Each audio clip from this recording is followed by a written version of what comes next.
Head sõbrad, praegu mil me oleme kirikuaasta kahe väga olulise perioodi vahelises ajas, nimelt jõulude, jõuluaja ja suure paastuaja vahepeal, on paslik küsida, mis oli üldse tema missioon siin maailmas, kelle sündimist me tähistasime jõuludega ning kelle kannatusi, surma ja ülestõusmist me meenutame peagi algaval paastuajal ja sellele järgnevatel ülestõusmispühadel. Mis oli Jeesuse missioon siin maailmas? Väga hea ülevaate, kokkuvõtte annavad sellest meile Püha Johannese evangeeliumi esimesed 3 peatükki ja nendel ma tahangi täna põgusalt peatuda. Kõigepealt Püha Johannese evangeelium algab väga piduliku kirjeldusega sellest, kuidas Jumala igavene poeg on saanud inimeseks siin ajalikus maailmas. Johannese evangeeliumi algussõnad on vast paljudele tuttavad. Alguses oli sõna ja sõna oli Jumala juures ja sõna oli Jumal. Edasi väga tähtis salm, mida samuti paljud teavad ja mida kiriku liturgias sageli korratakse.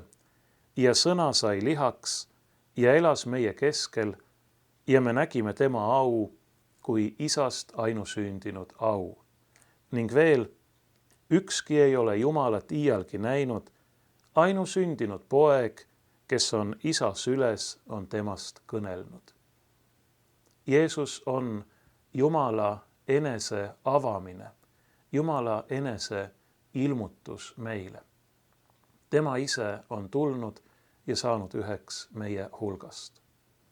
Aga läheme edasi.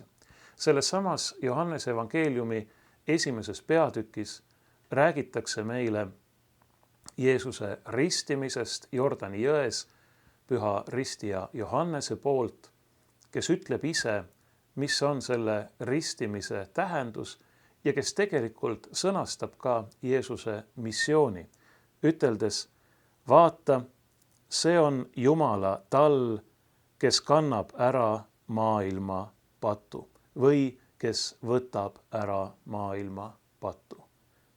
Jah, selleks on ta tulnud, et olla see Jumala süütu tall, kelle peale pannakse kogu maailma patud, kes need ära võtab, kes need ära kannab. Kuidas me teame seda oma püha risti surma ja oma aulise ülestõusmisega?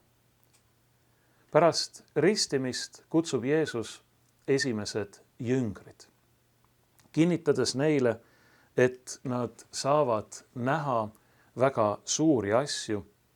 Nad saavad näha taeva olevat avatud ja Jumala inglid astuvad üles ja alla inimese poja peale.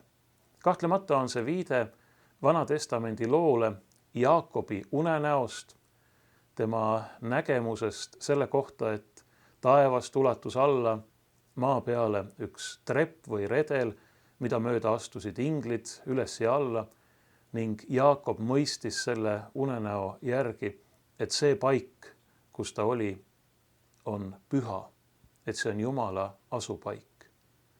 Nende sõnadega, mida me kuulsime Johannese evangeeliumist, ütleb Jeesus meile, et tema on see koht nii-öelda, kus kohas taevas on avatud, kus on Jumala asupaik, kus on trepp või redel, mis ulatub taevasse.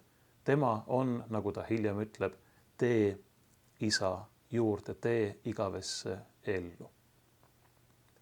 Sellele järgneb Jeesuse esimene imetegu Kaana pulmas, kus ta muudab suure koguse vett veiniks, kus ta ilmutab oma jumalikkust, nii nagu Püha Johannes seda ütleb. Niisiis, me saame kohe Johannese evangeeliumi alguses teada, et ta on Jumal, kes on saanud inimeseks. Ta on tulnud selleks, et võtta ära maailma patud. Tema koha pealt nii-öelda on taevas avatud, on maa ja taevas ühendatud. Ta ilmutab oma jumalikku väge ja abi, ühelt poolt tõesti valmisolekut aidata inimest ka nende maistes, isegi igapäevastes asjades. Teisalt aga näitab ta, kes ta on ja see on veelgi tähtsam. Tema on Jumala poeg, inimeseks saanud Jumal, kes ei ole tulnud mitte ainult selleks, et muuta vesi veiniks, vaid kes on tulnud selleks, et teha kõik uueks. Selleks, et muuta nii-öelda meid langenud inimesi taas Jumala näo järgi ja tema sarnaseks loodud inimesteks. Et teha meist vaestest, patustest inimese lastest Jumala lapsed, Jumala pojad ja tütred. Ning edasi tuleb lugu sellest, kuidas Jeesus läheb esimest korda oma avaliku tegevuse jooksul Jeruusalemma ja puhastab seal templi. Sellega viitab ta ühelt poolt inimese Jumala suhte rikutusele, häiritusele, ka sellele, et me paneme oma Jumala suhtes tihtipeale lootuse valele, ka sellele, et meie Jumala suhe ei ole tihtipeale siiras ega omakasu püüdmatu. Aga veelgi olulisem on see, et Jeesus annab ka siin ühe märgi. Kui me enne kuulsime, et need lood ilmutavad, kes ta on ja milleks ta on tulnud, siis nüüd ta juba näitab. Tõsi küll, märkide kaudu ja ainult nii, et sellest saadakse hiljem aru, kuidas ta seda teeb. Püha Johannes kirjutab: Jeesus ütles, lammutage see tempel ja ma püstitan selle 3 päevaga. Niisiis, templi puhastamine oli tema jaoks üks märk, millega ta näitas oma meelevalda templi üle, ka seda, kes ta on, neile, kes mõistavad, aga ta ütleb siin midagi enamat. Lammutage see tempel ja ma püstitan selle 3 päevaga ja Püha Johannes lisab natukene hiljem, ent tema rääkis oma ihu templist. Aga kui ta oli surnuist üles tõusnud, meenus tema jüngritele, et ta seda oli ütelnud. Ja nad uskusid kirja ja sõna, mis Jeesus oli ütelnud. Niisiis Jeesus räägib siin prohvetlikult ette kuulutades oma surmast ja oma ülestõusmisest 3. päeval. Ja see on viis, kuidas ta nii-öelda puhastab Jumala templi. Kuidas ta taastab õige vahekorra Jumala ja inimese vahel. Ja see tempel ei ole mitte ainult tema ihu, vaid hiljem ütleb ju püha apostel Paulus, et meie ihud, kes me oleme temasse ristitud, ristimise läbi uuesti sündinud, on püha vaimu tempel Jumala eluase vaimus.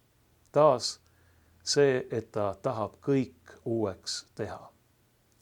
Ning Johannese evangeeliumi 3. peatükk ütleb meile juba sõnadega ära sellesama, millest eelnevalt on olnud juttu peamiselt tegude või märkide kaudu.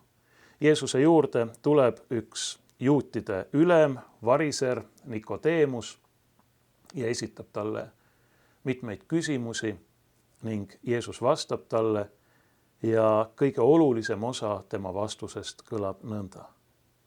Nõnda on Jumal maailma armastanud, et ta oma ainusündinud poja on andnud, et ükski, kes temasse usub, ei saaks hukka, vaid et temal oleks igavene elu.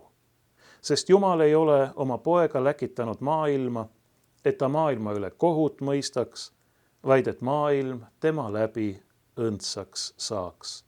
Kes usub temasse, selle üle ei mõisteta kohut, aga kes ei usu, selle üle on juba kohus mõistetud, sest ta ei ole uskunud Jumala ainusündinud poja nimesse.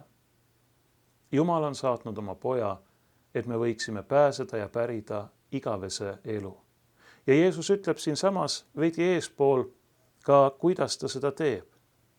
Ta ütleb, nõnda nagu Mooses kõrbes mao ülendas, nõnda ülendatakse inimese poeg, et igaühel, kes usub temasse, oleks igavene elu. Muidugi viitab ta siin oma pühale risti surmale. Me oleme kirikuaasta 2 väga olulise perioodi vahelises ajas. Me oleme tähistanud Jumala poja sündimist siia maailma inimese lapsena, tema jumaliku kirkuse ilmumist ja me valmistume tähistama, meenutama tema kannatusi ja tema surma ja tema ülestõusmist. Selles ongi tema missioon, tulla ja ühendada taevas ja maa. Tulla ja anda ennast meie eest selleks, et meie võiksime koos temaga elada igavesti. Nõnda on Jumal maailma armastanud.